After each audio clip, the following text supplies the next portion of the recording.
The letter had been sitting on Elijah Kendrick's kitchen table for 11 days before he picked up a hammer and started building a second bedroom. And anyone in Harlan County who heard that story would have understood exactly what kind of man he was. It was the spring of 1874, and the territory of Kansas was still learning what it meant to be a place where people settled instead of just passing through. The town of Colton's Creek had sprung up along the banks of a shallow river 3 years prior, growing from a single trading post into something that resembled civilization with a squint. There was a general store, a livery stable, a schoolhouse that doubled as a church on Sundays, a saloon that never closed, and a post office that also served as the telegraph station, all presided over by a postmaster named Gerald Hicks, who read every letter that came through and made no apologies for it. Elijah Kendrick had arrived in Colton's Creek in 1871, riding in with nothing but a mule, a bedroll, a set of carpenter's tools, and a quiet kind of ambition that did not announce itself. He was 26 years old at the time, broad across the shoulders, with dark hair that curled slightly at the collar and green eyes that had the habit of watching everything carefully before he said a single word. He had come from Ohio, from a family of modest means and enormous expectations, and somewhere between the Ohio River and the Kansas plains, he had shaken off both the modesty and the expectations and decided simply to build something honest. He bought 40 acres from a man named Dutton, who was giving up on farming and heading back east, and he put up a house on that land with his own hands. It was not a grand house, but it was solid, made of good timber he had freighted in at considerable expense, with a stone fireplace and a porch that faced west so that the sunsets came to him every evening like a gift he had not quite earned. He planted wheat and kept a small herd of cattle and hired himself out as a carpenter in town during the slow seasons, because he had a gift for making things level and true. By 1874, he was 29 years old and well regarded. The people of Colton's Creek trusted him. He had built the schoolhouse's new roof, the counter in the general store, and the coffins for 3 men who had died in ways that nobody talked about much anymore. He was the kind of man a community leans on without quite saying so, and he did not mind. What he minded, and what he turned over in his head during the long, quiet evenings on that west-facing porch, was that the house he had built so carefully had only ever held one person. It was the Reverend Matthias Cole who suggested the correspondence agency. Elijah had been helping the Reverend repair the church steps one Tuesday afternoon in March, the air still carrying the bite of a winter that was not quite finished, when the older man had looked sideways at him and said that there were women back east and in the Missouri towns who were looking for honest men in the territories, women who wanted a different life than the one they had been handed, and that there were agencies that arranged correspondence between such people. Elijah had not answered right away. He drove 2 nails with precise, unhurried strokes and then said that he would think about it, which was how he handled most things that mattered. He thought about it for 2 weeks. He walked his 40 acres in the early mornings, looked at the house he had built, looked at the single bedroom inside it, and felt something that was not quite loneliness and not quite contentment, but something restless and steady at the same time, like a creek running under ice. He had never been a man who chased after things carelessly. Every board in that house had been considered before it was cut. Every fence post had been set with care. He believed that the things worth having were worth preparing for. So in the last week of March, he sat down at the table he had made himself from split oak, and he wrote a letter. He wrote it the way he built things, without flourish but without dishonesty either. He said he was 29, a farmer and carpenter in Colton's Creek, Kansas Territory. He said he owned 40 good acres with water rights. He said his house had 1 bedroom and a large kitchen, and a porch he was proud of. He said he was looking for a woman who was not afraid of weather or hard work or silence, because the plains had all 3 in abundance. He said he would be faithful and kind, and that he was serious in his intentions. He said he was not handsome in any remarkable way, but that he kept his word without exception. He sent the letter to the Hargrove Correspondence Agency in St. Louis, Missouri, along with $2, which was more than a day's wages for most men in Colton's Creek, and then he waited. The agency forwarded his letter to a woman named Abigail Langston, who was 24 years old and living in a boarding house on the east side of St. Louis, working as a seamstress in a garment factory where the windows were too high to see out of, and the air smelled permanently of sizing and machine oil. Abigail had grown up in Cincinnati, the daughter of a schoolteacher father who died of fever when she was 16 and a mother who remarried quickly and badly, giving Abigail a stepfather whose idea of a household was a place that ran according to his convenience exclusively. She had left at 18 with a small trunk, a sewing kit, and a fury she had learned to keep very quiet. She was not a small woman in spirit, though she was slight in frame, with dark auburn hair and brown eyes that were quick and observant and not easily fooled. She had a streak of dry humor that had kept her sane through 6 years of factory work and boarding house meals, and the particular loneliness of being a woman alone in a city that had no interest in her unless she was producing something. She had watched other women marry badly and had decided she would rather be alone than do that. But she had also, in the honest dark of her boarding house room, admitted to herself that alone was not the same thing as free, and that she had been working towards something without being sure what it was. When the Hargrove agency sent her Elijah Kendrick's letter along with 3 others, she read all 4 on a Sunday afternoon sitting on the narrow bed in her rented room. 2 of the letters were from men who described themselves in ways that seemed designed to sell something. The third was from a widower in Nebraska who mentioned his 6 children in the 4th sentence and seemed to expect she would be grateful for the opportunity. Elijah's letter she read 3 times. She was struck first by what it did not say. It did not promise her romance or an easy life, or that she would be treated like a queen, all phrases she had seen in other letters that other women at the factory had shown her, phrases that made her instinctively distrust the men who wrote them. Elijah Kendrick's letter said what was true and left her to decide what she thought of it. She liked that. She liked that he had called the silence of the plains something to be accounted for rather than denied. She liked that he said he kept his word without exception, because that was not a romantic promise, it was a practical one, and she had learned to trust practical promises over romantic ones. She put his letter on the windowsill and looked at it for 4 days before she wrote back. Her reply took her 2 hours to compose. She told him she was 24, a seamstress by trade and by genuine skill, originally from Cincinnati. She told him she was not afraid of weather or hard work, but that she was, frankly, afraid of the kind of silence that comes from being invisible to the person you live with, and that she hoped he understood the distinction.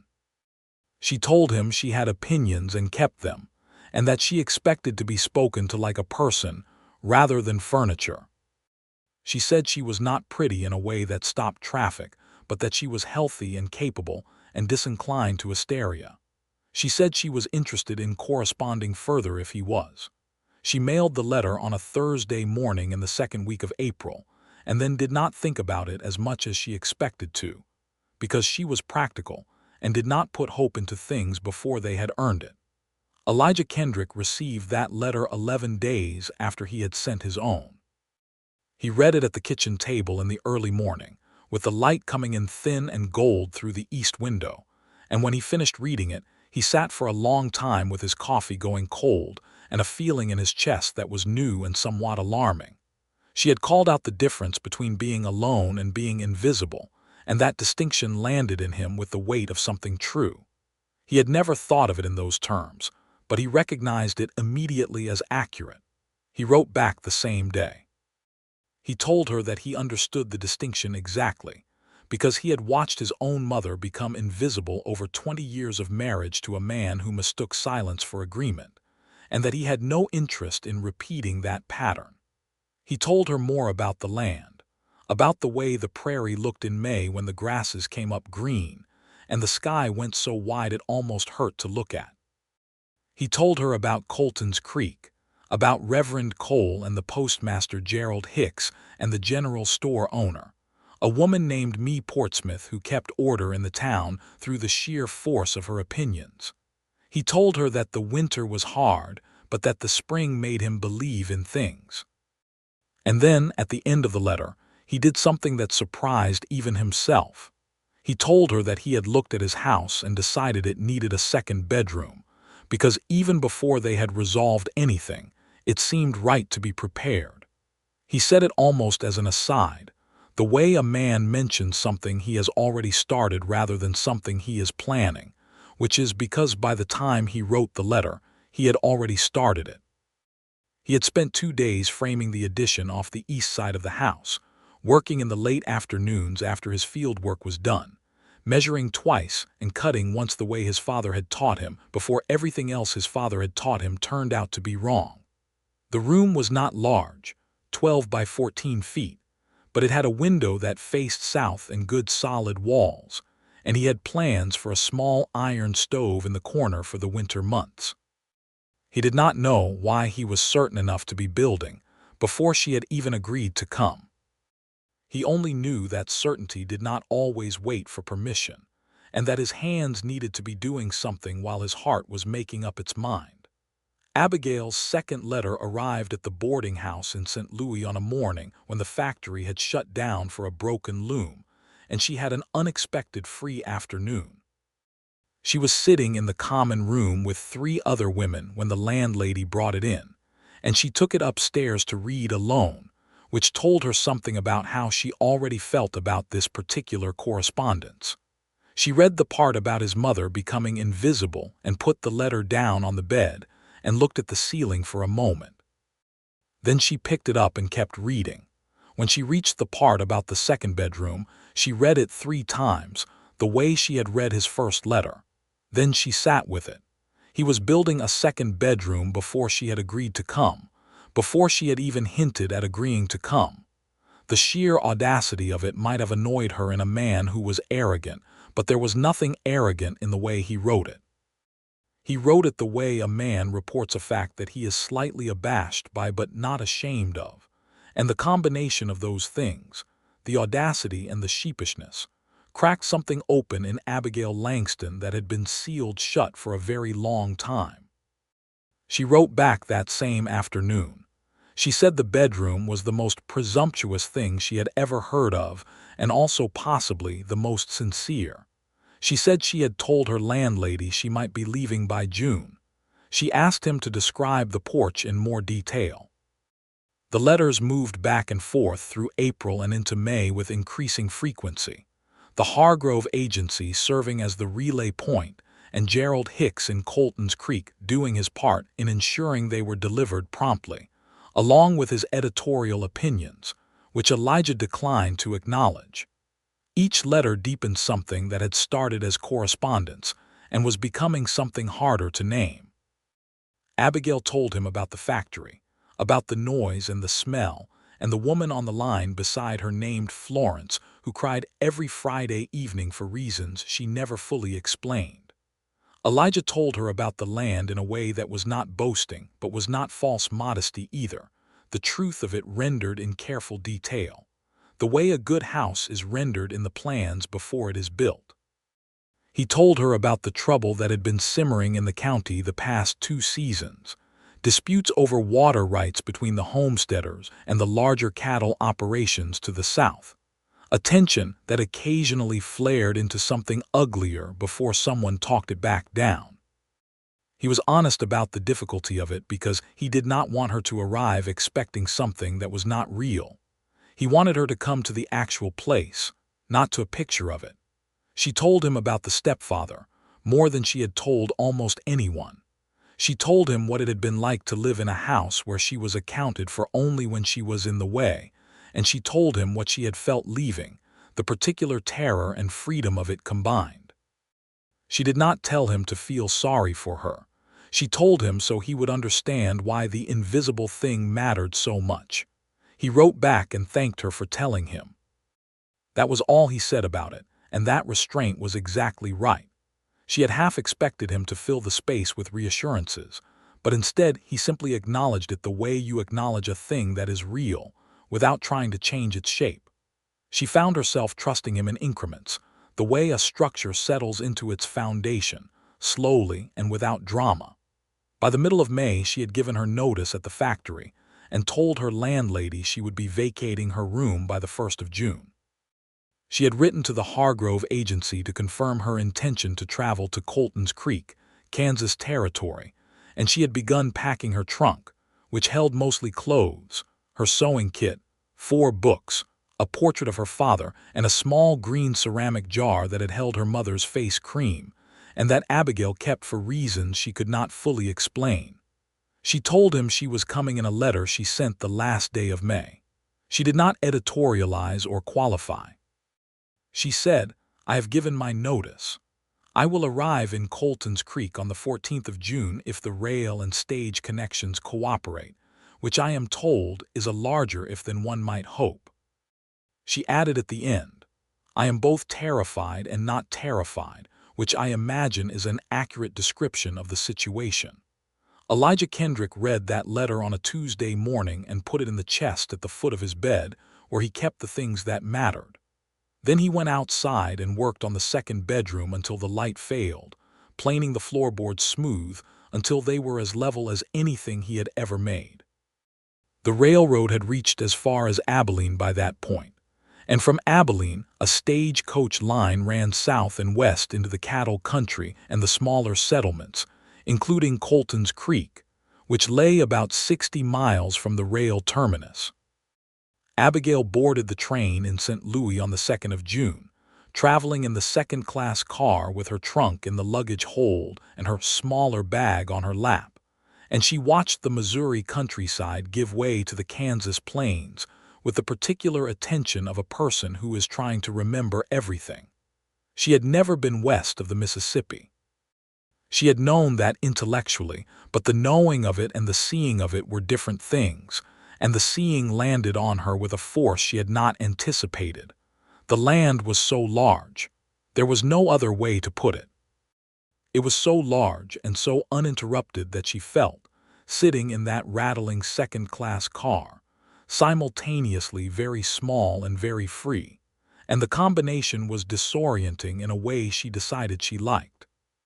She changed to the stage in Abilene on the 5th of June, along with 4 other passengers, a drummer who sold farm implements and talked about it without much encouragement, a married couple named the Baxters who were heading to a homestead claim further west and seemed to communicate primarily through significant looks at each other, and a young man of perhaps 20 who was going to Colton's Creek to work in the livery stable and was too nervous to talk at all.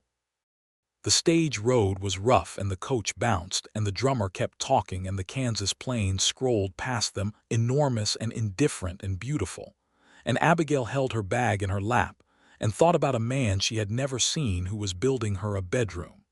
She arrived in Colton's Creek on the 9th of June, 5 days earlier than she had written, because the rail connection had in fact cooperated, which had been the larger if.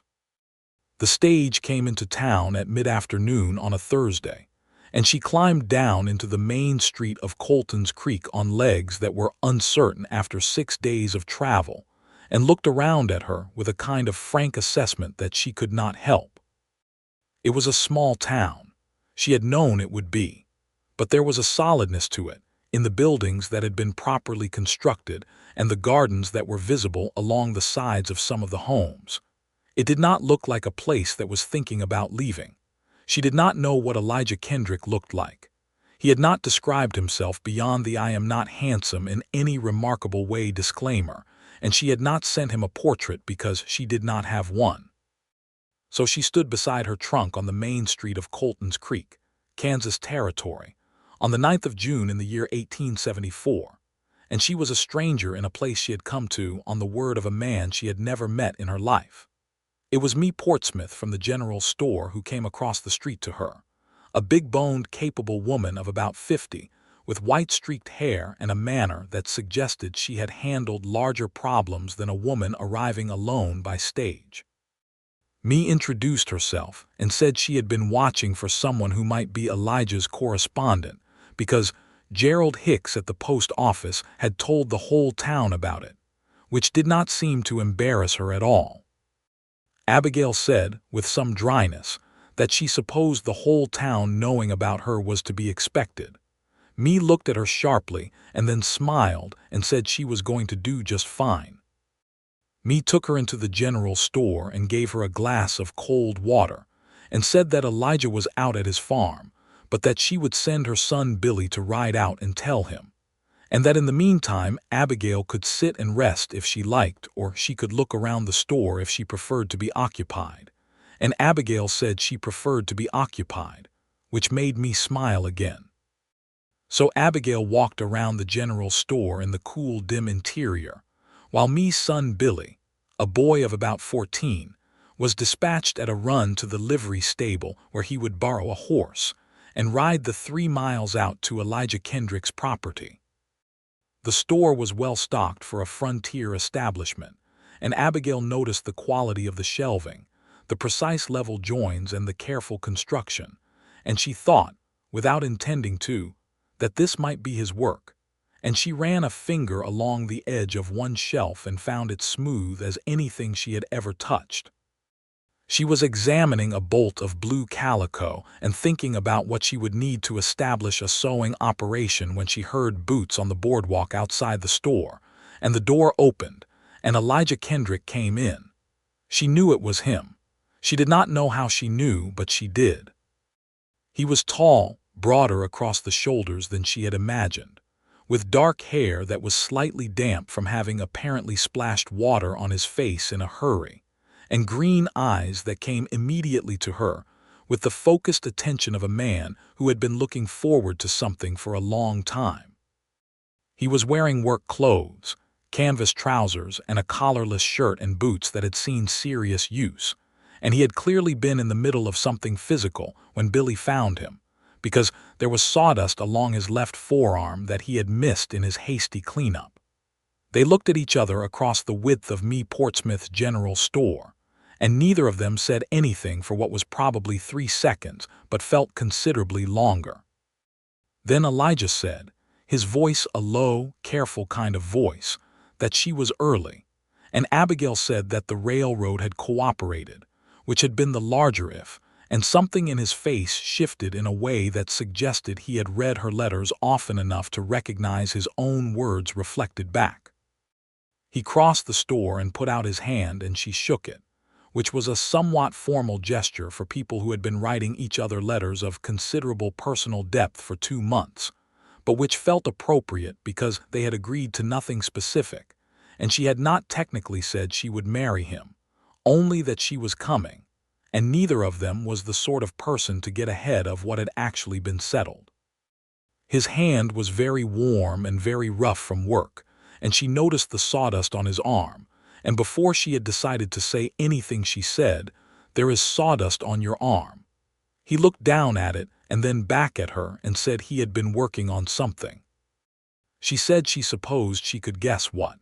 He looked at her with those careful green eyes, and she looked back at him, and the air in Mee Portsmouth's general store was very still for a moment. Mee, who had been pretending to inventory a shelf of salt, said she would go put the kettle on in the back room. Elijah said he would like to take Abigail out to the property, if she was agreeable, and she said she was agreeable, and he carried her trunk to his wagon, which was hitched outside with a patient bay horse, and they drove out along the road toward his farm in the late afternoon light of the Kansas June. They talked during that drive the way people talk who already know each other in writing, but are still finding out who the other person is in person. He asked about the journey. She told him about the plane scene from the train window, the enormousness of it. He said it never stopped having that effect, even when you had been here 3 years. She asked about his farm, and he described the wheat and the cattle with a plain directness that was more eloquent than enthusiasm would have been. She watched the land going past on either side, the enormous sky beginning to turn in the west, and thought that his letter had told the truth about the sunsets. When they turned off the road onto his property, she saw the house first, the solid frame construction, the stone chimney, the porch he had mentioned. And then she saw the addition on the east side, the framing still visible in a few places where the exterior cladding was not quite complete, the raw lumber pale gold in the evening light.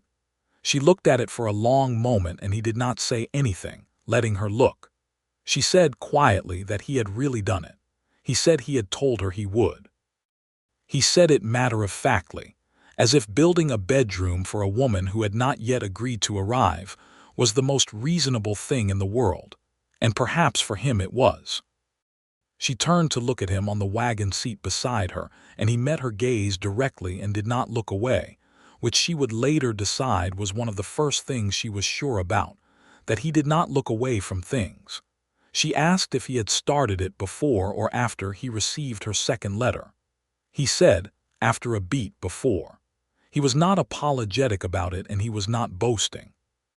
He said it the way he had written it in his letter, as a fact that he was somewhat abashed by but not ashamed of, and she felt that same cracking open sensation she had felt reading it the first time, stronger now that she was sitting next to him and could see the room itself in its unfinished state. She said that was either the most confident or the most foolish thing she had ever heard of. He said he was honestly not sure which it was either, but that his hands needed to be doing something while he was waiting to hear back from her, and the something his hands needed to be doing was building a room that might be useful. She looked at the house and the unfinished addition and the west-facing porch going golden in the last of the day's light, and she thought about 6 years in a boarding house in St. Louis and a window too high to see out of, and she said she thought she would like to see the inside. He helped her down from the wagon and they went inside. The house was clean and spare, everything in it made rather than bought, the table and chairs and the shelves all solid and precise and somewhat beautiful in the way that well-made functional things are beautiful. The kitchen was larger than she had expected, and the fireplace was generous, and the porch through the front door was exactly as she had imagined it from his letters, deep enough for 2 chairs and facing west into the last long light. He showed her the second bedroom last. He opened the door and stood aside and let her go in. The floor was finished, planed smooth, she could see that much. The walls were up and plastered on the interior. The south-facing window was in, and through it the evening light lay across the floor in a long, warm bar. The iron stove he had mentioned in his letter was in the corner, already installed and blackened. There were no furnishings yet, just the room itself, solid and bright and prepared. She stood in the middle of it for a long moment. He was quiet in the doorway behind her. She said that the window faced south. He said it would get the morning light and the afternoon light both, with good warmth in winter. She said that he had thought about it. He said he had thought about it quite a bit. She turned to face him in the doorway, and the evening light was very warm and the room smelled of new wood and plaster, and she said, carefully, that she had a question before anything else was decided.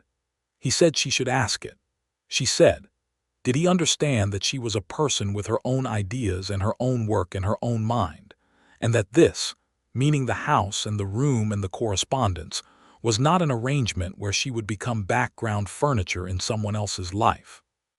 He looked at her steadily and said that he understood that completely, and that if she became furniture, he would expect her to tell him so, because he had not gone to the considerable trouble of building a second bedroom in order to have someone invisible living in it. The word invisible hung in the space between them, taken from her own letter, and she understood that he had remembered everything she had written and had meant what he said about his mother, and about the pattern he did not intend to repeat. She said, with a small smile that she did not try to conceal, then I think we have the basis of an agreement. He said he thought so too.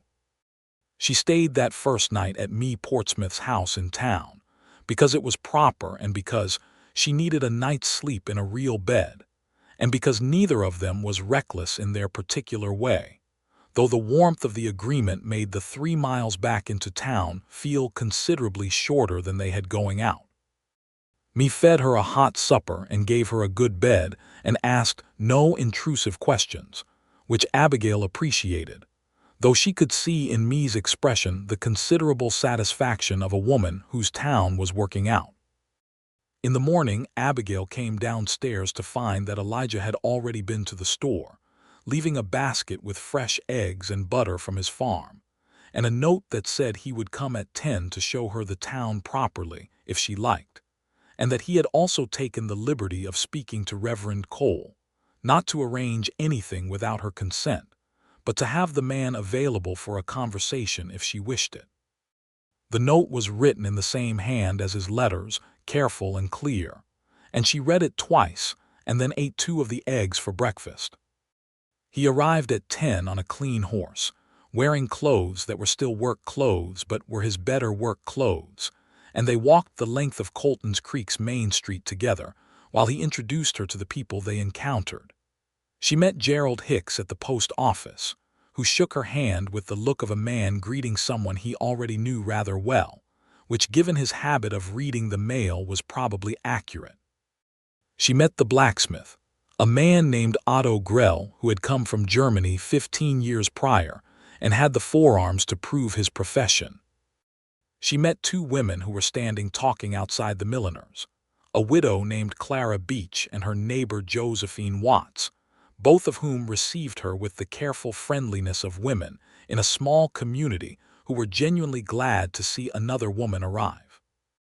She asked Elijah, walking between the general store and the livery stable, how many women were in the town, and he counted on his fingers and said approximately 30 of marrying age, against perhaps 80 men, and she said that was quite a gap. He said it was, and that it made the women who did come considerably more important to the character of the place, which was one of his reasons for wanting to be sure about his letter, because a woman who came to Colton's Creek and found the reality not matching what she had been told would not only be unhappy herself, but would leave a gap that the town would feel. She looked at him and said she had not thought about it quite in those terms. He said he thought about these things quite a bit. He said a town was a structure like any other, and you had to think about the weight-bearing pieces. She said she was not sure whether being compared to a weight-bearing structural element was flattering or not. He thought about it for a moment, and then said he thought it was, because the weight-bearing pieces were the ones the whole thing depended on. She decided it was flattering. They had the conversation with Reverend Cole that afternoon, a gentle, unhurried man of about 60, who conducted the discussion as if they had all the time in the world, which in a practical sense they did not, but which felt right nonetheless. There was nothing of the transactional about it. Cole asked her about herself with genuine interest and listened to her answers with the full attention of a man who believed that answers mattered. He asked her what she wanted from her life, not what she wanted from the arrangement, and she told him about the sewing and about wanting a place that was real, that she was part of rather than something she was passing through, and he nodded as if she had said something he had been hoping to hear. He said, looking at them both, that in his experience the correspondences that began with honesty had a better foundation than most courtships that began with much more conventional means, and that honesty was something he had observed in both their characters from what Elijah had told him, and from what he saw now in this conversation. Abigail said, with complete seriousness, that she appreciated his assessment but that she intended to form her own. Reverend Cole laughed, which was a warm and genuine sound, and said that was exactly right. The wedding was set for the last Saturday of June, 3 weeks away, which gave Abigail time to finish settling in, to know the town a little more, and to spend the required time with Elijah in conditions that were visible to the community, which both of them considered reasonable. It also gave Elijah time to finish the second bedroom. She spent those 3 weeks in a state that was new to her. She was busy in the good way, in the way she had not been busy at the factory, where she had been occupied but never engaged.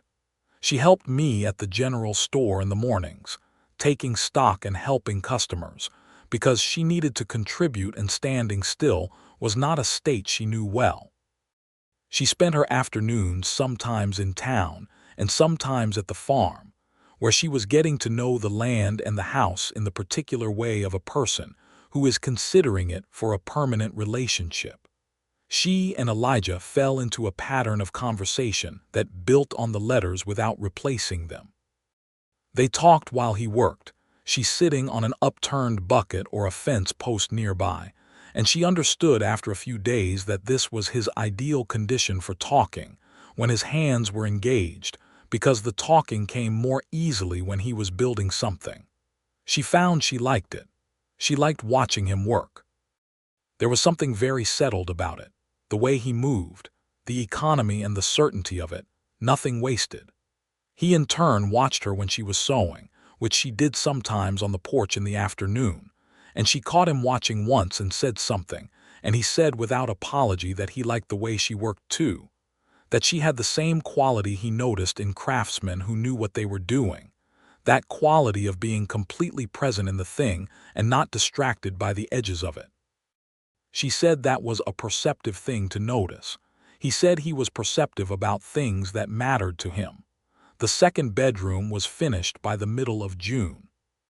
He had made a bed frame for it from good timber, and there was a small table beside it, and a rag rug on the floor that Clara Beach had contributed from a surplus she had at home, and brought over without being asked, which was the kind of thing that happened in small communities when people approved of something. The south window had a curtain that Abigail made herself from some of the blue calico from Me's store, and when she hung it and stepped back and looked at the room, she felt something shift in her chest that she recognized, after a moment, as the particular satisfaction of a space being properly finished. Elijah stood in the doorway and looked at the curtain and then at her, and said the room looked considerably better. She said she supposed it was her room in a sense, since it had been built for her, and he said it was absolutely her room and she could do with it as she thought best.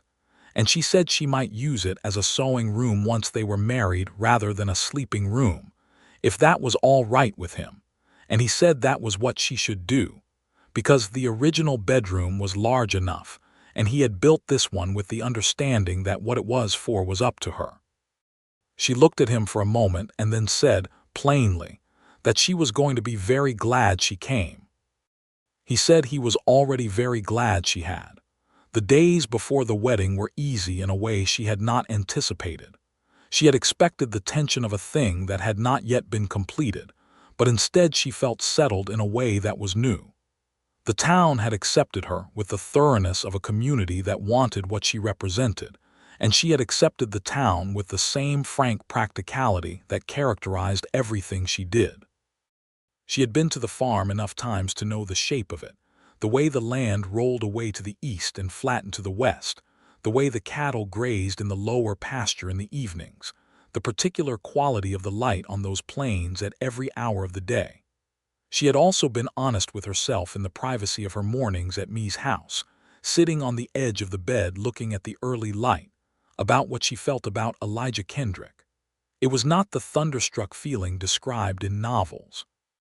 She had always been suspicious of the thunderstruck feeling, which seemed like a state most useful for making very quick decisions you might later regret. What she felt was something more like the certainty of a well-made structure settling into its ground, a deep and undramatic rightness that she trusted precisely because it was not dramatic. She liked him. She admired him. She thought about him when he was not there in a way that was warm and specific, not the vague yearning of loneliness, but the particular attention of a person who had found something they wanted to look at more. And she had noticed, in the 3 weeks of their acquaintance, that he looked at her the same way. On the Friday evening before the wedding, they sat on his porch in the 2 chairs that had been there since before she came, and the sunset performed its nightly extravagance across the western sky, and she said, watching it, that he had been right about the sunsets. He said that some things you could not fully convey in a letter. She said she found that was true of people as well. He said he agreed. She said she thought she had known from his letter that he was a good man, but that she had not been sure she would like him. He turned to look at her, and asked what the distinction was. She said that a good man and a man you liked were not always the same thing, and that she had needed to meet him to know which he was. He asked which he was. She said both, and he turned back to the sunset, and she could see the small change in his face that she was learning to read, the quiet pleasure he did not announce.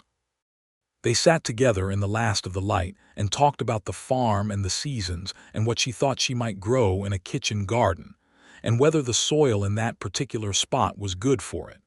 And after a while, they were not talking about anything specifically, but just sitting in the kind of silence that is full rather than empty. And she thought that this, right here, was what she had come for, this particular quality of not being invisible, of being the person beside him that the silence included rather than excluded.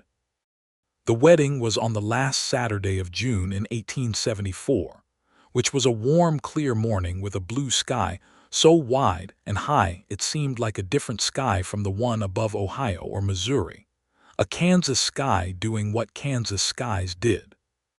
The ceremony was in the schoolhouse church, with Reverend Cole presiding, and everyone in Colton's Creek who could come, which was most of them, because a wedding in a small community was not a private event but a communal one, and the community had an interest in it. Abigail wore a dress she had made in the 2 weeks before the wedding, from ivory cotton she had found in Me's store, with small covered buttons and a collar she had shaped carefully, and a hem that sat precisely where it should. It was not a grand dress, but it fit her exactly, which was better than grand. Clara Beach had given her a small posy of prairie wildflowers, and she carried that into the church. Elijah was at the front in his good clothes, dark trousers and a white shirt, and a jacket that Me had ordered from the catalog in Wichita when he told her he needed one. And when Abigail came in through the door and started down the aisle, he looked at her the way he had looked at her first in Me's store, with the focused and unhurried attention of a man who intended to remember everything. And she looked back with the frank directness that was her particular manner, and nobody in that room missed the exchange.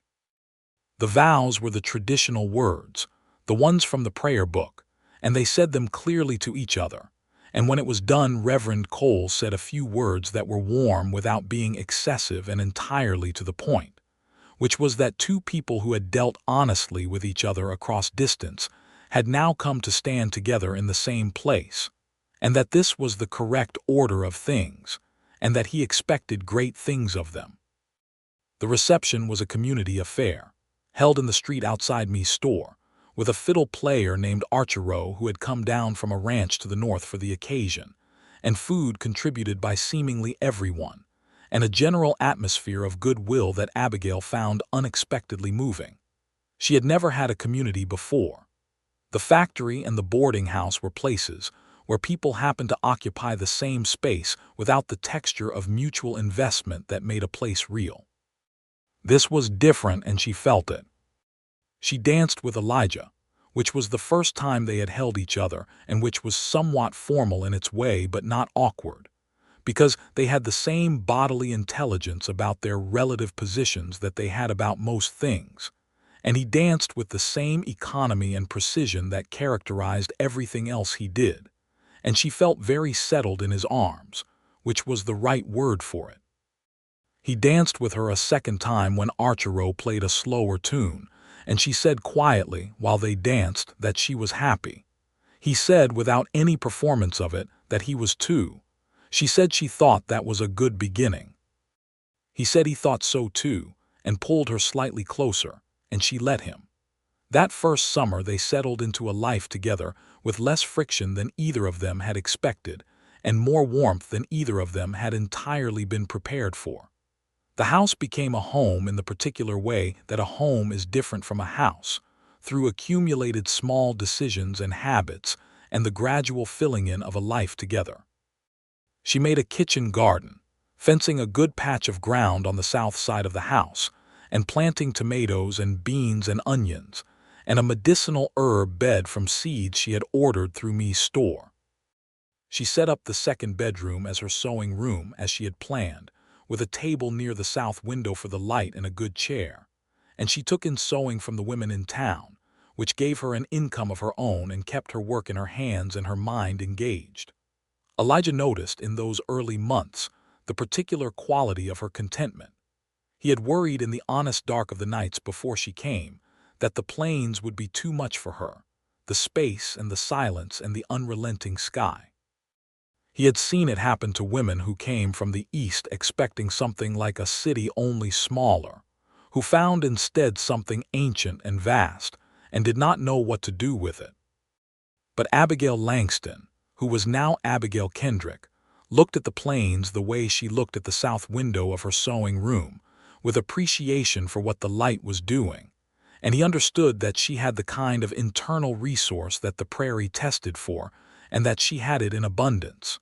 He told her that once in the fall, when the harvest was in, and the evenings had turned golden and cool, they were sitting on the porch in their usual chairs, which had become so specifically their chairs that the idea of sitting in the other person's chair felt strange, and he said that he had been a little worried about whether she would find it too much, the land. She looked at him and said she had been worried about the same thing. He said she did not seem to struggle with it. She said she had been surprised by how much she loved it. She said that at the factory there had been no horizon, and that the horizon out here was something she had not known she needed and now could not imagine not having. He said he understood that exactly. She said she thought he did, and that this was one of the things she had found. He asked what things. She said that he understood things exactly. That she did not have to explain the thing and then explain why the thing mattered, because he already knew why it mattered. He looked at her for a moment and then looked at the horizon, and she could see that it had affected him in the particular quiet way of a man who does not perform his feelings but has them deeply. And she reached over and put her hand on his forearm, which was the first time she had touched him unprompted in that way. And they sat like that in the last of the evening light with the harvest done and the world enormous and good all around them. The autumn brought its particular beauty and its particular labor. The wheat harvest had been good, better than the previous year, and Elijah sold a portion of his cattle at the fall market in Abilene, which he rode to with Otto Grell and 2 other men from the settlement, leaving Abigail for 4 days on the farm with a neighbor's wife checking in. She was not uncomfortable with the time alone. She had been alone for years and knew how to be, and she used the 4 days to do deep cleaning of the house and to finish 3 commissions for town women and to sit on the porch in the evenings reading, which she had not had time to do in the busy weeks since the wedding. But she noticed, honestly, that the evenings were missing something, and that the something was specific rather than general. She noticed the particular empty quality of his chair. She noticed that she was talking to herself slightly more than usual. She noticed that she had begun, without deciding to save up the things she was thinking about to tell him when he came back. He came back on the 5th day, riding in at midday with Otto and the others, and she heard the horses on the road and came out to the porch. And when he came through the gate and saw her standing there, he pulled up, and for a moment they just looked at each other across the yard with the fall light between them, and she could see in his face the same quality of returning that she had felt watching him come. He dismounted and came to the porch steps, and she said the cattle got a good price and he said a fair one. And then he said he had missed her, simply, without preamble or decoration. And she said she had missed him too, and meant it in a way that surprised her with its depth. And he came up the steps and kissed her for the first time in a way that was not the brief ceremony of the wedding but the full thing, and it was warm and certain and very much right.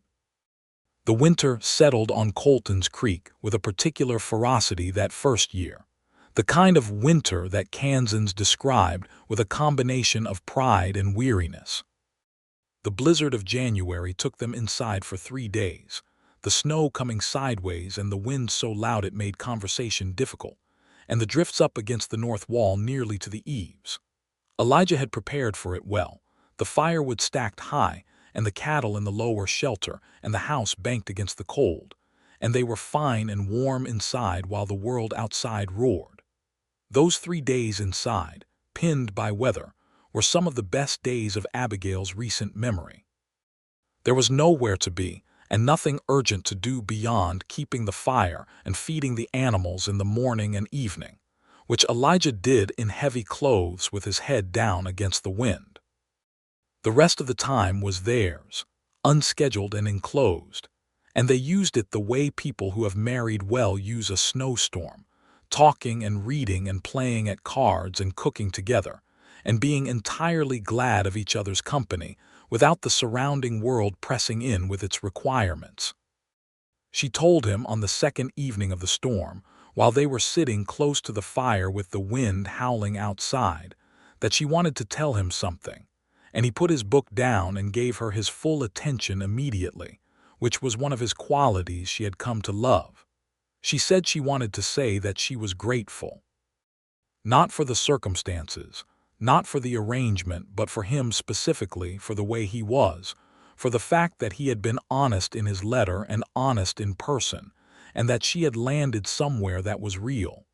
She said she had not expected to feel as settled as she did, not this quickly, and that she thought he should know it. He looked at her for a long moment with those green eyes that had been watching her for 6 months now with increasing warmth, and said that he thought she should know that the bedroom he had built before she replied was not an act of confidence so much as an act of necessity, because once he had written the letter and sent it, he had known, in the way he knew when a structural piece was right, that this was the thing he was building toward, and that the room had needed to exist because the alternative, which was waiting to see and doing nothing, had not been possible for him. She said that she had understood that from the moment she read about it. He said she had. She said yes, that the bedroom was the thing in the letter that had made her certain. Not certain about the outcome, but certain about the kind of man she was corresponding with, and that had been enough to make her come. He reached over and took her hand, the way she had taken his arm on the porch in the fall, and they sat in the firelight with the storm enormous outside and the house solid around them, and she thought that this was the right structure, the one that held. Spring came with the particular exuberance of a Kansas spring, sudden and overwhelming, the grasses coming up green in waves and the wildflowers along the creek banks, and the sky doing things with light and cloud that were impossible to look at without feeling very small and very lucky. Abigail's kitchen garden went in early April, bigger than the year before, and she had added a bed of sunflowers along the south fence that she had promised me store the seeds from in the fall. It was in the early spring of 1875, the first anniversary of Elijah's original letter approaching, that Abigail told him she was expecting their first child.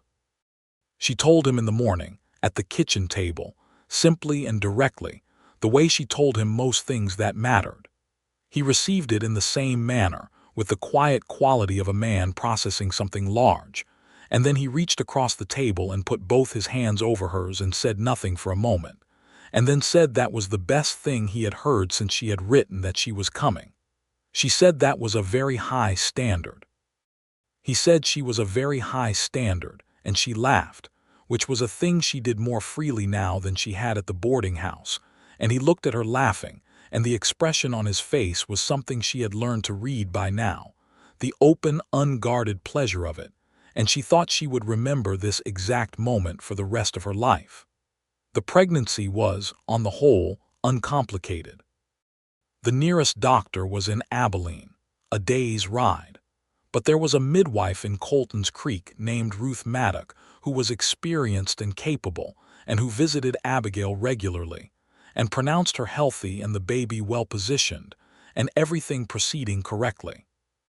Abigail kept working through most of it because she was not the kind of person who stopped working when something difficult was happening, and she kept her sewing commissions and her kitchen garden and her porch evenings and her morning walks along the creek, though the walks became somewhat shorter as the summer progressed.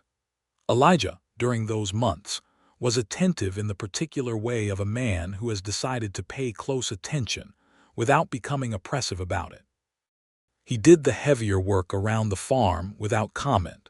He brought her things she mentioned wanting without making a production of it. He asked how she was feeling and accepted the honest answer, which was sometimes that she was fine, and sometimes that she was tired, and sometimes that she felt remarkable. And he treated all three answers with equal seriousness, which she appreciated. She told Clara Beach, who had become a friend, that she had the impression of being looked after by someone who was also looking with her, at the same things, in the same direction, rather than being looked at as a person who needed managing. And Clara said that was a very precise way to put a thing she had been trying to describe about her own marriage for 20 years.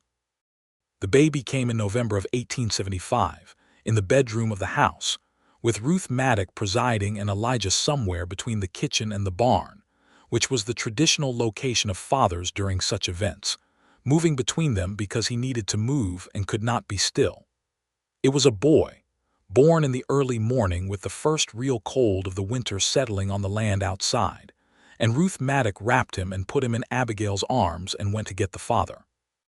Elijah came in and stood at the bedside and looked at his son and then at his wife, and he sat down on the edge of the bed carefully and put out one large rough hand, and the baby gripped his finger, which was the particular miracle that is always a miracle, and he looked up at Abigail with an expression on his face that she had not seen before, something past all his usual careful control, something completely open. She said, "Meet your father." He said he did not know what to say, which was unusual for a man who never said more than he needed, because now he was not saying enough and knew it. She said he did not need to say anything. He said he needed to say one thing.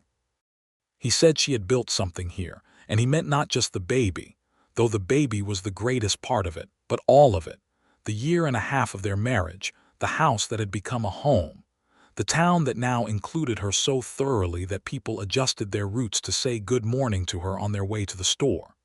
He said she had come and made it more real, and that he had not known how to say that without sounding like a man making a speech, which he was not built for, but that he needed her to know it.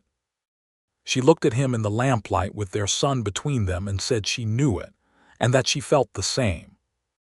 They named the boy Samuel, which was Elijah's father's name before everything his father had believed turned out to be incomplete, and reclaiming it felt right, a thing made good in a second generation. Samuel Kendrick was a large and healthy baby who grew into a large and healthy toddler with his father's dark hair and his mother's observant eyes, and the farm absorbed this new person with the ease of a place that had room for him, which it literally did, because the second bedroom, Abigail's sewing room, became Samuel's room in the spring of 1877. When she moved her sewing operation to a small desk in the corner of the kitchen where the light was also good and the supervision of a toddler was easier from, she did not announce this change as a sacrifice. She rearranged the things, and that was that. Elijah watched her do it without comment, and then, the following week, when she was not expecting it, he came home from town with a length of wood he had cut specially, and built a sewing cabinet into the kitchen wall between the window and the fireplace, a beautifully made thing with deep drawers for fabric and a fold-down work surface and small hooks for the threads, all at the exact height for her, which he had measured once while she was working without explaining why. She opened the cabinet and looked at it and then at him, and did not say anything for a moment. She said, finally, that it was the most useful and beautiful thing she had ever owned. He said he had built it to be both. She said those were his two standards. He said they were the right two. She kissed him in the kitchen with Samuel on the floor between them, and he put his arms around her, and she thought about a letter on a table 11 days before the reply came, and a room being built with the certainty of a man whose hands knew what his heart was saying before he had the words for it. And she thought that was still the most extraordinary thing she had ever been on the receiving end of. Colton's Creek grew through the late 1870s in the way of settlements that had gotten the important things right. The cattle trade brought traffic and money, and the homesteaders in the surrounding country continued arriving in the incremental way that filled in a territory, and the town responded by adding a second street and a real hotel and a doctor who came down from Abilene, and established a practice in 1877, which was a considerable relief to everyone who had been making do with distance and hope. Elijah's carpentry work expanded alongside the town's growth. He took on apprentices, two young men from the surrounding claims who had the aptitude and the willingness to learn, and he taught them the way he did everything, carefully and without unnecessary words, through demonstration and repetition and the occasional precise correction. He was still farming his 40 acres, the wheat reliable and the cattle herd modest but healthy, but the carpentry had become the larger part of his working identity in the town, and he found he liked it. The building of public things, the schoolhouse extension and the new church pews and the hotel stairs that had to be both beautiful and strong. Abigail's sewing operation had grown as well. By 1877, she had more commissions than she could fulfill alone, and she had taken on a young woman named Harriet Dunn, fresh off the stage from Tennessee with her own small trunk and her own good hands, who worked with her in the expanded kitchen workshop, and was learning from her the kind of work that could make a woman self-sufficient in a place like this. Harriet was 20 years old and quick and had a dry wit that matched Abigail's own, and Abigail liked her immediately, which was not a thing she said about everyone. She also quietly made sure that Harriet knew her worth and her options, because she had been a young woman in a new place without sufficient knowledge of either, and she knew what that felt like from the inside. In the spring of 1878, the letter from Abigail's mother arrived. It came through Gerald Hicks's post office the way everything else did, in the daily delivery, and Hicks, who had not entirely abandoned his reading habits over the years, though he had become more discreet about it, handed it to Elijah with a look that conveyed both curiosity and sympathy, which was a combination Elijah had learned to parse from the man. He took it home and gave it to Abigail at the kitchen table after supper, and she looked at it for a moment before she opened it. Her mother wrote that Abigail's stepfather had died the previous fall, of the kind of illness that follows a life of hard drinking, and that her mother was now alone in Cincinnati in the house that had not been a good place to be and was not improved by its associations. She wrote with the caution of someone who was aware she had not always been an ally, and she was asking carefully whether there was any possibility of correspondence being renewed, and possibly, if things were as she had heard from Abigail's few letters over the years, a visit. Abigail read the letter twice. Elijah sat across the table and let her read it and did not ask. She put it down and said that her mother was now a widow. He said he had gathered that. She said she was not sure what she felt. He said that was understandable. She said she thought she wanted to write back. She said that her mother had not been her advocate, but she had also not been her enemy, and that the difference between a woman who made bad choices and a bad woman was something she had thought about over the years, and she had arrived at a place where she believed her mother had been the former. He said she was more generous than most people would be.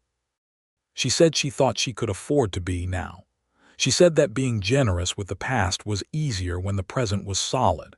He looked at her with those green eyes that had become the most familiar face in the world to her, and said that she was a remarkable person. She said she thought he was somewhat biased. He said he was absolutely biased, but that this did not change the accuracy of the observation.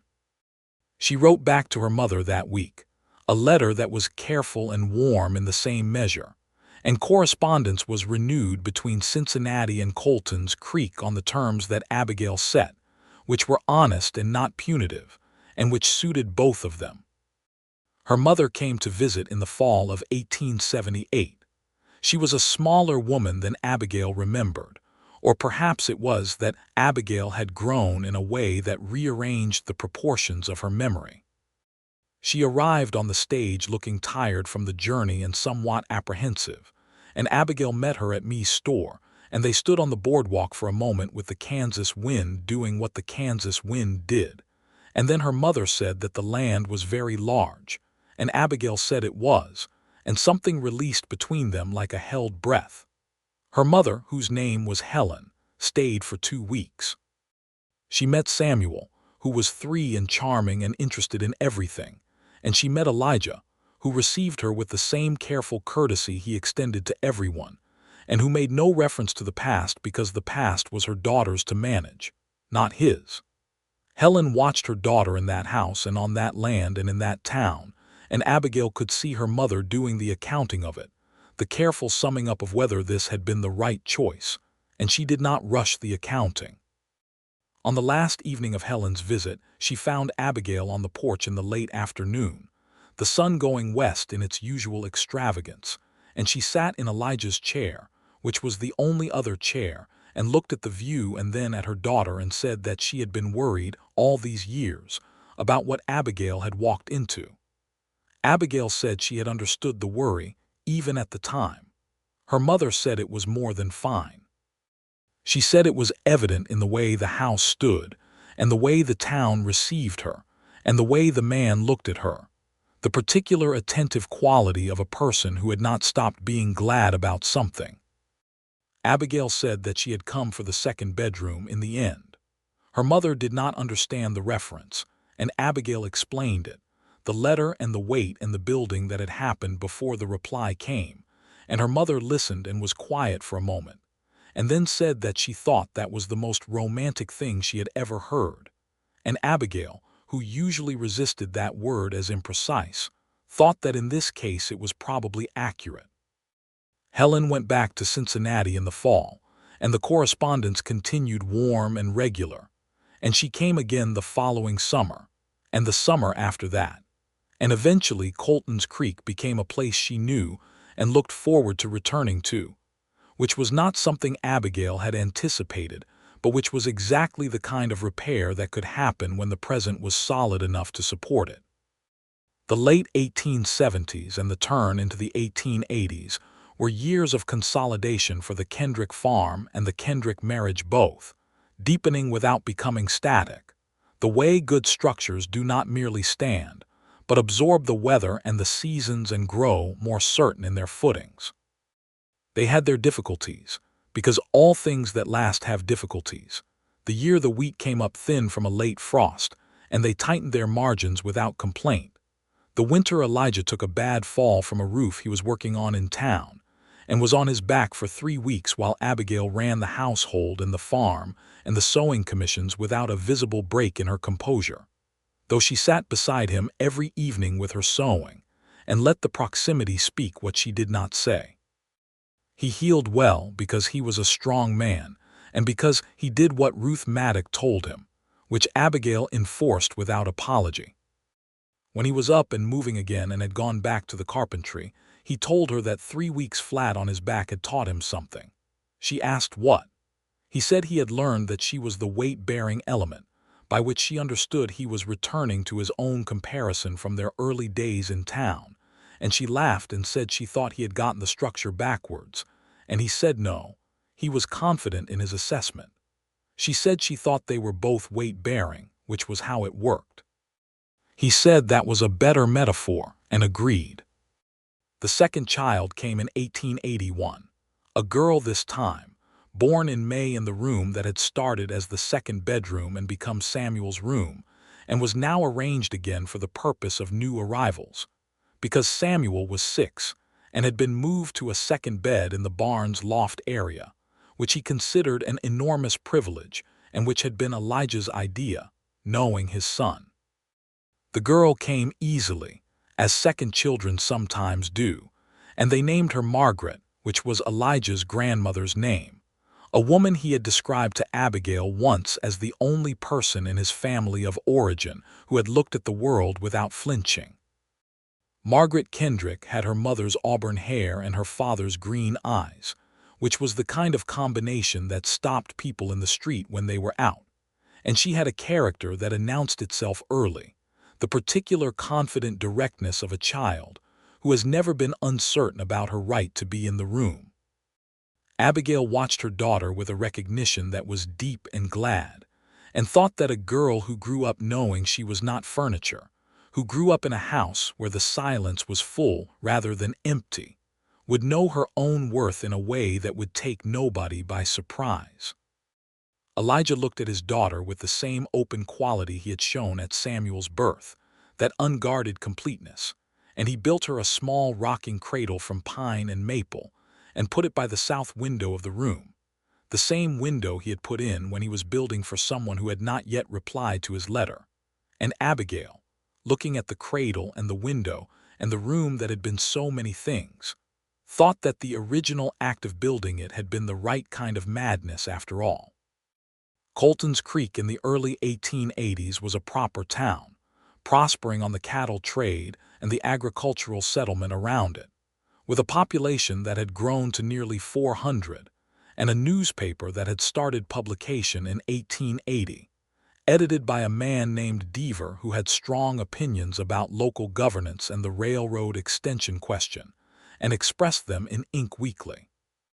The town had 2 churches now, a permanent doctor, a dentist who came through monthly, and a school that had outgrown its original building and been replaced with a new one, which Elijah had built, which had good large windows because he and Abigail had talked about the importance of windows to people who had to spend their days inside one.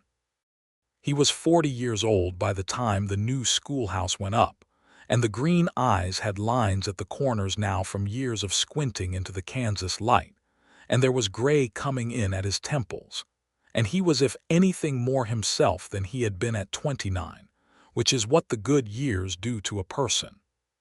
He still had the quality of watching everything carefully before he spoke, but there was ease in it now rather than caution, the watchfulness of a man who has found his ground and stands on it without effort.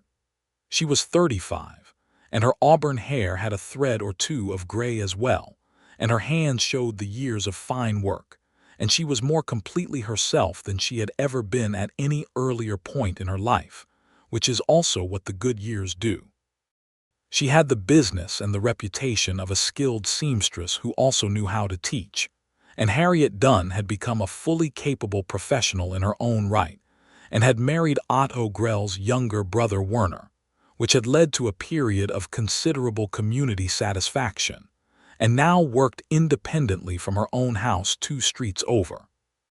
On an evening in the fall of 1883, when Samuel was 7 and Margaret was 2 and the harvest was in, and the world had that particular quality of completion that autumn brings, they were on the porch in their chairs as they had been so many evenings across nearly 10 years of marriage, and the sunset was doing its thing, and Abigail said, out of a silence that had been comfortable and full, that she wanted to tell him something. He put his coffee down and gave her his attention, as he always had. She said she had been thinking about the letter, the original letter he had written in March of 1874, and about what it had required of both of them to get to this porch, to this evening, to this specific version of their lives. He said he thought about the letter sometimes too. She said what she thought about was not so much the writing of it as what had come before it, the particular act of faith required to write honestly into the unknown, to say who you are to a stranger and ask if it is enough. He said that he had been afraid when he wrote it. He said he did not think he had ever said that explicitly, but he had been afraid when he wrote it and more afraid when he sent it, and even more afraid when he started building the room, because building the room was the most fully committed thing he had ever done at the point when he did it. She said she knew that. She said she had known it from the room itself, when she saw it that first evening, because something built in faith and not in confidence had a particular quality to it, and she had recognized it immediately. He asked what the quality was. She said, care. That the room had been built with the care that comes from genuine wanting, and that it was different from the care that comes from knowing, and that she had trusted the former more than she would have trusted the latter.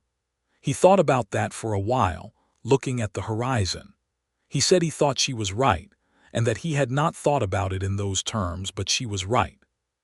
She reached over and put her hand on his arm, the gesture she had begun on another fall evening years before, and he covered her hand with his, and they sat in the old familiar silence that had never been empty, looking west at the enormous Kansas sky going through all its colors.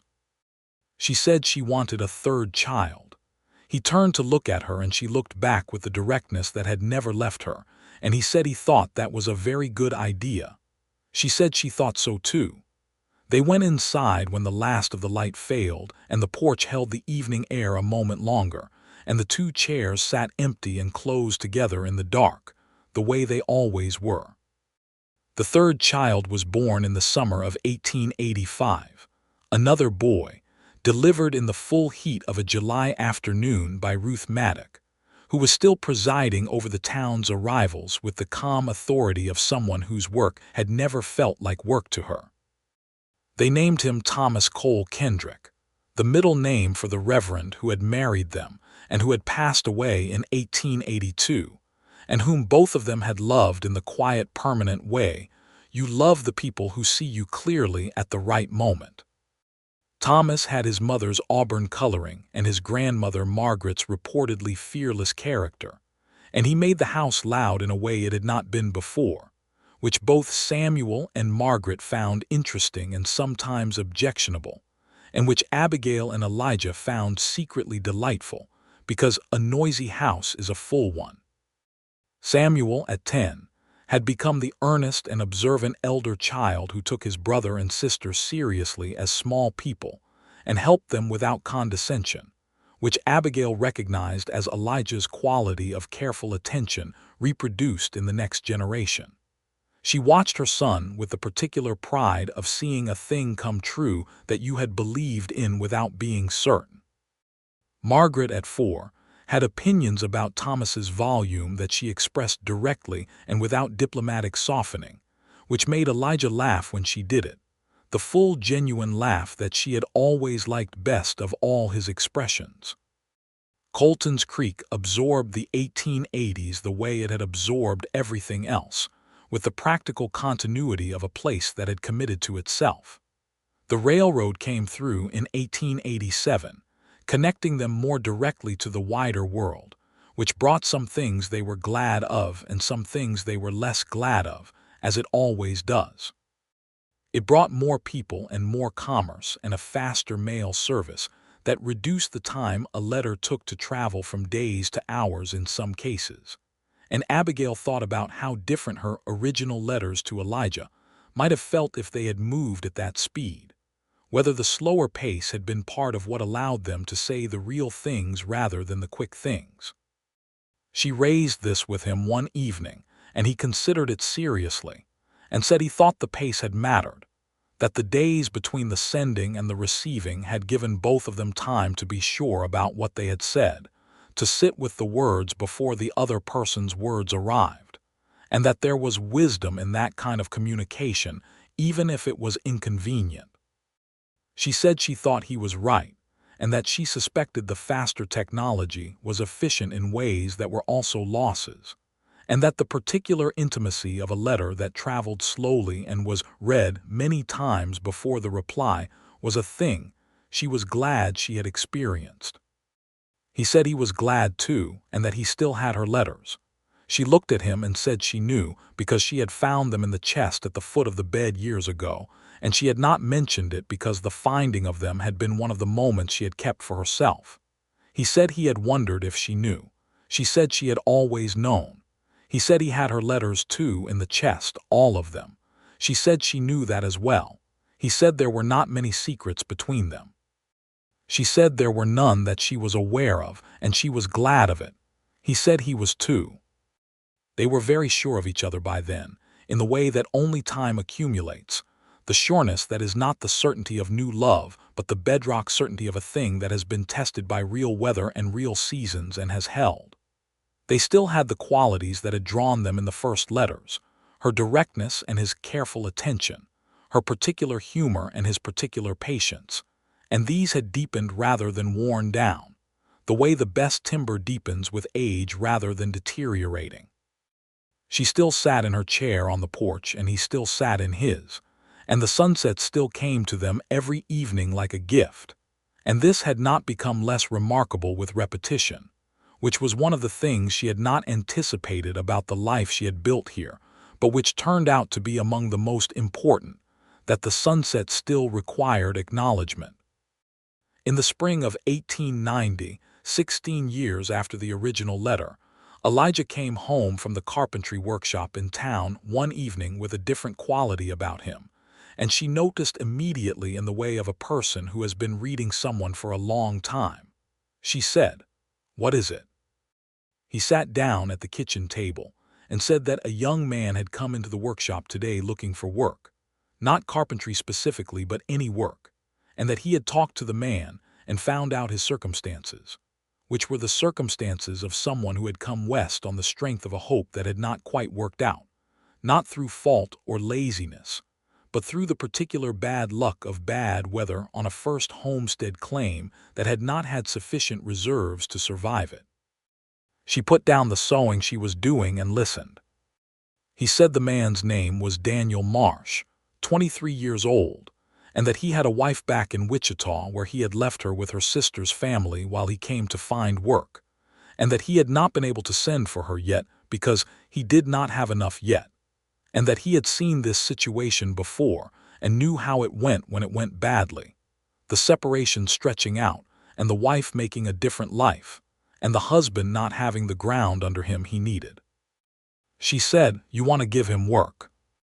He said he wanted to give him work and the use of the old outbuilding on the east corner of the property, which he had converted to a small usable space a few years before against some future need, until the man had enough to bring his wife and find his own footing.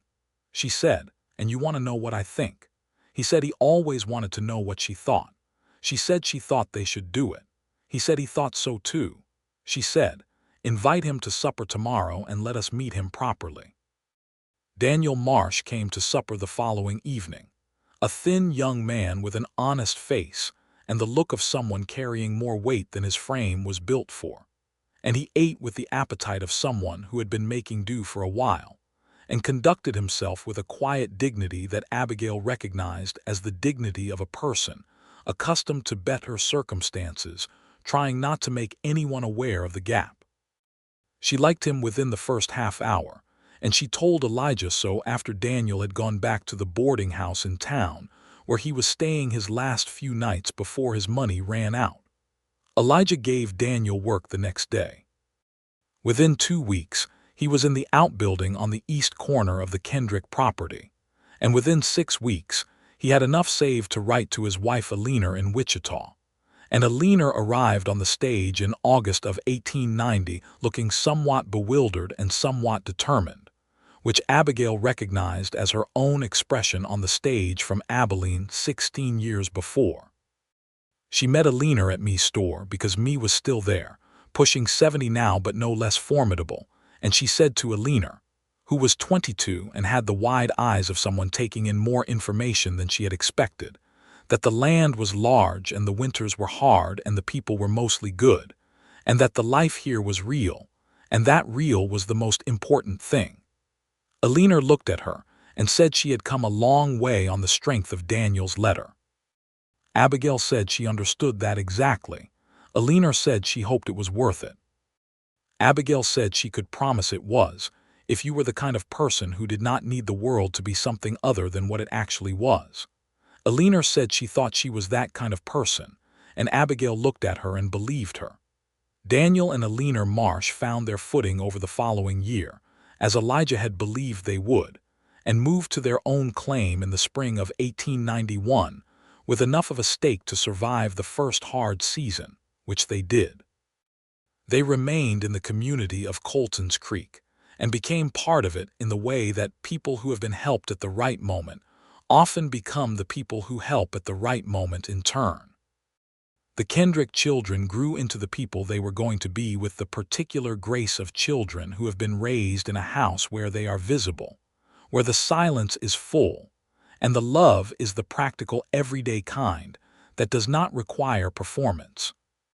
Samuel went to the expanded school in Colton's Creek and was good at mathematics, and showed a gift for engineering that Elijah recognized from his own attraction to structure.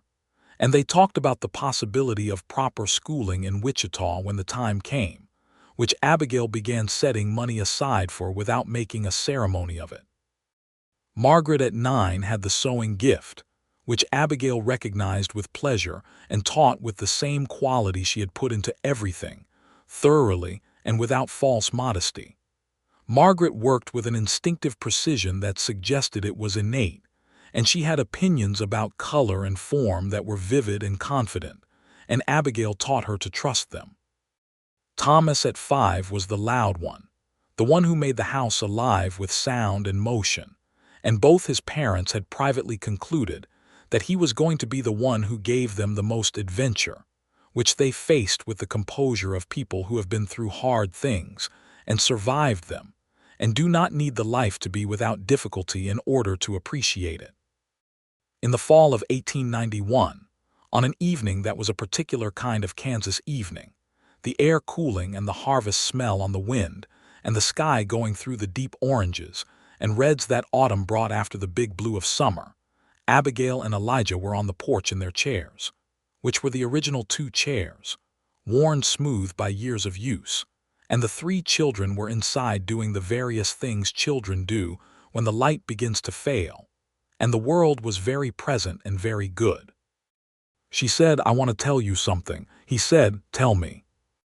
She said that she had been thinking about the day she arrived, the 9th of June in 1874, 5 days early because the railroad had cooperated.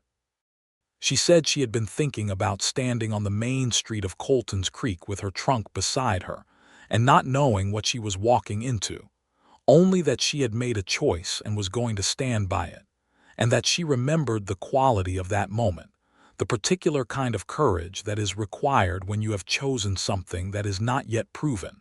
He said he remembered waiting.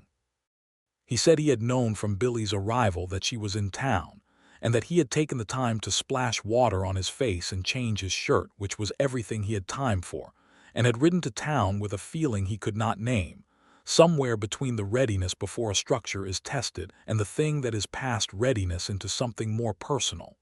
She said she remembered the sawdust on his arm. He said he had missed it in the hurry. She said, "I knew when I saw that." I did not know that I knew yet, but I did. He said he had known in the general store, looking at her across the width of it, that he had built the right room. She said, "You are so sure for someone with no evidence." He said he had had evidence. He had had her letters. She said that was true. He said her letters had been the evidence and the room had been the conclusion, and the way those 2 things connected had seemed to him at the time completely logical. She said, "Is that what love is to you? A logical conclusion?" He said he thought love was what happened when the structure you were building turned out to be exactly the right one for the ground you were standing on, and that when that happened it was not blind luck, but a combination of honest information and the willingness to commit before you had all the variables, because you never had all the variables, and the willingness to commit was not recklessness. It was faith in the quality of the information you did have. She said that was the most eloquent thing she had ever heard a carpenter say. He said he had a lot of time to think on long drives. She laughed and he laughed, and the sound of it went out across the porch into the fall evening. And inside the house, Samuel told Margaret something and Margaret disagreed with it audibly, and Thomas made an independent contribution to the discussion, and the house was loud and full and exactly right. She looked at the horizon where the last of the light was holding on, that thin gold line at the edge of the world. She said she was glad he had sent the letter before he had any reason to. He said he was glad she had answered it. She said she was glad he had built the room. He said he would build her 10 rooms if she wanted them. She said one was quite sufficient, and what she had wanted was never the room but the man who built it before she had replied, because that told her everything she needed to know. He looked at her in the fading light, those green eyes that had been watching her for 17 years, and he said he loved her, simply without any decoration, the way he had always said the things that mattered.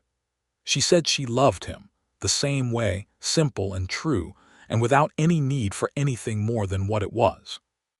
They sat together on the porch until the light failed completely, and the stars came out over the Kansas plains in their particular multitude, the sky too wide and too full to take in all at once, and the wind moved through the grasses, and the house stood solid behind them, the weight-bearing element and the structure both, exactly as it had been built to be, from the original bedroom and the porch, and the second room built in faith before the letter ever came back. All the way through the years, and the seasons, and the children, and the life they had made together in the enormous and relentless and beautiful country that had given them the horizon they had both needed without knowing it. The second bedroom had become a sewing room, and then a nursery, and then a child's room and many things in between, shifting its purpose with the needs of the life it housed, the way good rooms do. But it had never stopped being what it was at its origin, which was an act of faith made in wood and plaster, and the particular brand of certainty that belongs to people whose hands know the truth before their words catch up. Abigail Kendrick knew that truth the day she walked into it and noticed the floor planed smooth, and the window facing south, and the room prepared for someone who had not yet said yes. She had understood, in the marrow of her practical and unsentimental self, that this was the answer to the question she had not known she was asking, the question of whether there was a man in the world who would see her coming before she arrived and build the space for her to be real in. There was. He was sitting beside her on the porch in the dark, patient and warm and exactly himself, and the stars above Colton's Creek, Kansas, in the fall of 1890, were the same stars that had been there the night she arrived, 17 years ago, though she had not looked up at them then because she had been too busy looking at everything at eye level, learning the shape of the life she had chosen. She looked up at them now, she said. There are so many of them. He looked up too and said, yes, she said, I used to not be able to see the stars in St. Louis. Too much smoke and gas light, he said. You can see them here. She said, yes.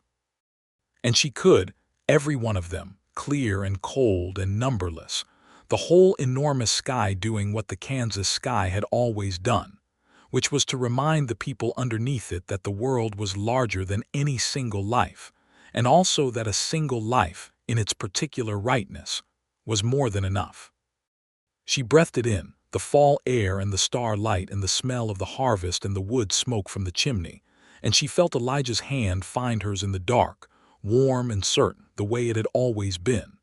And the house held them, and the land held the house, and the night held everything, and it was enough. It was more than enough. It was the exactly right structure, built on honest ground for the exactly right life, and it would stand.